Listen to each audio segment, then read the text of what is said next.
از خلأ سکوت و فضای بین افکار به وجود می آید.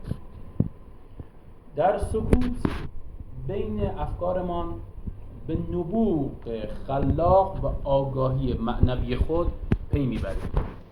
زمانی که فقط به افکار دنبالدار خود توجه میکنیم. افکار دنبالدار خود.